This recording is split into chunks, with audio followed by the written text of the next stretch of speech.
La commune de Sassenage a été la deuxième commune de l'Isère et la première de la métropole grenobloise à se doter d'un périmètre de protection et de mise en valeur des espaces agricoles et naturels, dits PAEN. L'avantage de ce PAEN, en fait, c'est de fixer un petit peu dans le temps les choses de manière à ce que les agriculteurs puissent avoir une vue sur leur investissement.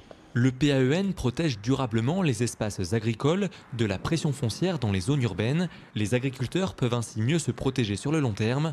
La plaine du nord de Sassenage a connu un véritable essor depuis 2020. Maintenant, ce qu'on voit fleurir, eh bien, c'est plusieurs serres qui se sont installées et puis la plantation d'environ 1200 noyers, ce qui n'existait pas. Les agriculteurs qui veulent avoir cet esprit d'investissement, eh bien, n'osaient pas, quand il n'y avait pas le PAEN, eh bien, de développer cette culture. Chaque année, en moyenne, la métropole grenobloise perd 65 hectares de surfaces agricoles. Grâce au PAEN, créé sur 10 communes de la rive gauche du Drac, plus de 12 500 hectares sont désormais préservés.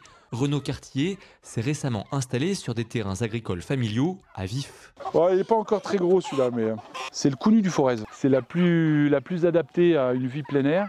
Pour élever ces 1500 volailles de chair en plein air, qui seront vendues en circuit court de proximité, Renaud Cartier adopte un mode de production agroécologique. Une fois que les cabanes se déplacent sur une zone qui n'a pas été utilisée pour l'élevage, et du coup on a une baisse naturelle de la pression parasitaire, de la pression bactérienne, et du coup il n'y a pas besoin de traiter les volailles.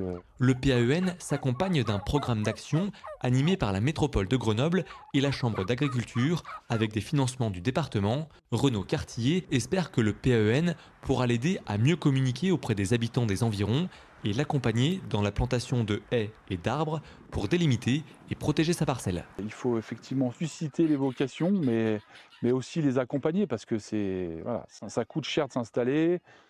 On n'est pas forcément payé à sa juste valeur, donc on a besoin effectivement d'aide publique pour aussi continuer à avancer. Et je pense que dans le cas du PAEN, il y a plein de choses à faire. Des PAEN existent déjà sur 32 communes à travers l'Isère, soit 27 000 hectares de terres agricoles et naturelles périurbaines qui sont durablement protégées de l'urbanisation.